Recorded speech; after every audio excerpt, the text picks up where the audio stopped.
The black sheep is an apex predator, and I will tell you why. But before we start, some scientific facts first. Neurologists just recently found out that orcas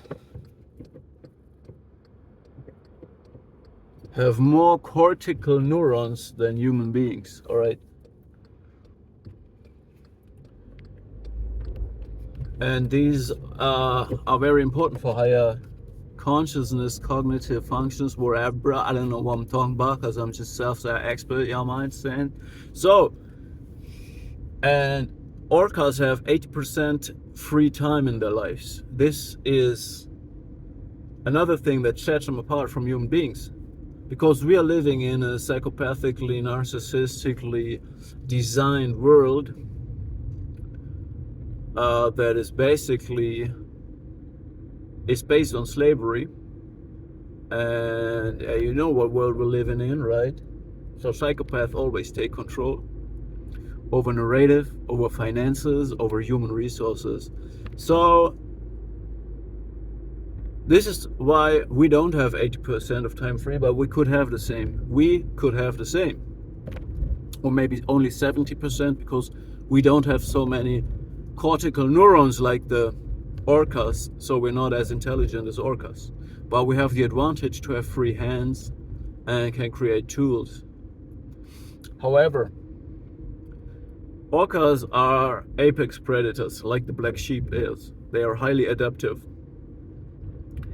And that is why they have the free time. Because they don't need to spend a lot of time hunting, because their intelligence gives them an advantage over their prey. Okay? And this supports my theory that empathy comes from two sides, because orcas are also social, so empathy of course comes from being social, living in groups, and the need for communication creates consciousness and language. But again, consciousness and language is just a dumbed down version of your individuality, and the same applies for orcas. But intelligence is also coming from the side of hunting. It's another form of empathy, to empathize with the prey. You know, the orca thinks, well, if I was a seal, what would I do? Where would I go? Where would I hide? What would my strategy be? And the orca can... I know this, by the way, from hunting octopus. I don't do this anymore because I've become soft. I don't want to kill these animals anymore. No, I mean, I was eating them, and it's like fishing. I enjoyed it very much. I have a strong drive to go hunting, all right?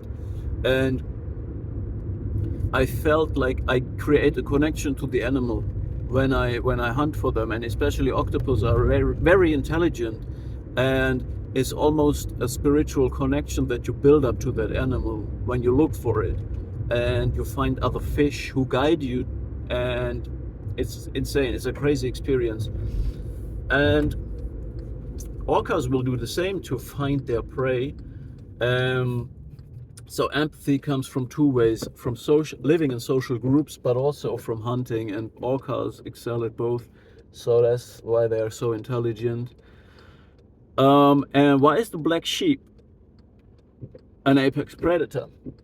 It's because the black sheep is not caught up in repetition compulsion of trauma like the narcissist or the psychopath, but the black sheep is breaking this cycle. That's why it's a black sheep, basically.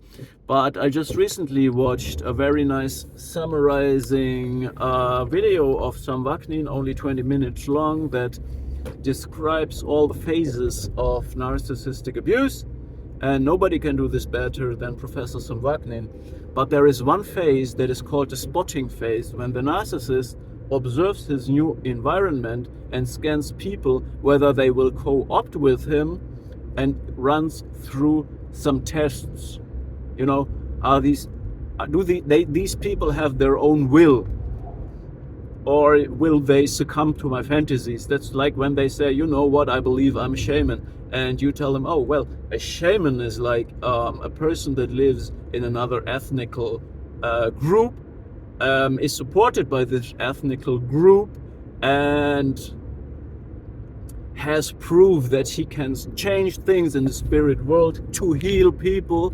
And the education of a shaman typically goes over like 10-15 years. They learn all the plants of their environment, and they don't choose this, but they are called to do this, and so on and so on and so on. So we have no shamans here, okay? We have no shamans in Europe, all right? We don't have them here. There are some in Mongolia, in the Amazon forest, and so on.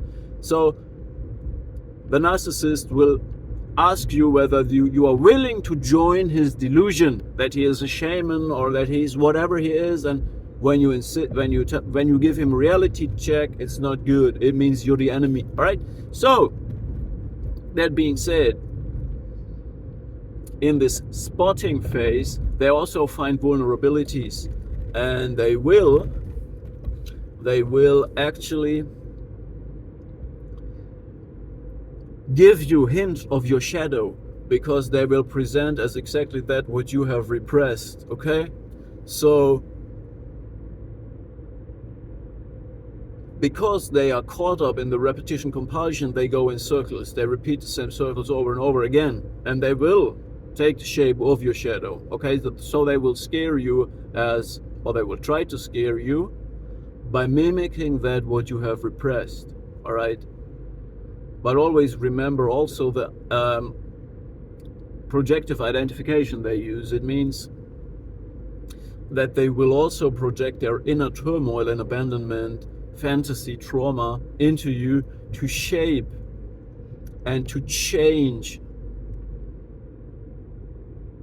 their roles within the Karpman's drama triangle, to relive the same trauma in a different role. And it's always about parenting. So the narcissist is a child that wants to be parented in order to individuate from mama. So you're the mother of the narcissist, okay?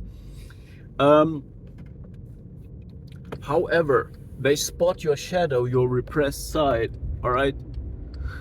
And this will lead you to encounter this in forms of synchronicities. So I recently stumbled across this salamander, a fire salamander, a symbol for fire, for the dragon, for transformation, all right?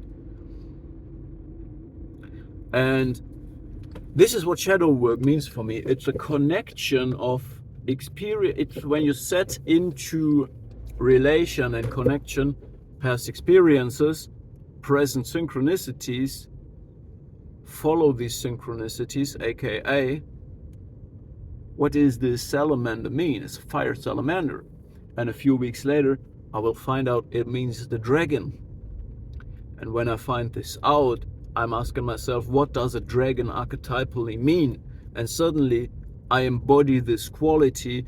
And let's say I wake up at night 2 o'clock, 3 o'clock, and I pray for protection, because of black magic, because there's people in covenants that use black magic to target people that carry the light. You know what I'm saying, man? You know this. We know this. We know this. All right, I'm not going into this. I'll make a short message today. And then I pray for protection. And I'm calling to my spirit team, and I tell you what, we learn, we change. We're not going in trauma circles. We're not under repetition compulsion. We break the cycles. And then this dragon, I tell you what, this dragon is hunting them down, right? It hunts them down because it comes to me. It comes to me, and I embody this energy, because that's shadow work. It means you doing the work. These people taking the easy way out, all right? These people take the easy way out, but they wanna be there what you are, and it's not possible. And that's why they hunt you by pretending to be your shadow. They see it's your weak side, but then you drag this in the light and you embody it, and it turns around. So the hunters become the hunted, and this is why the black sheep is the apex predator.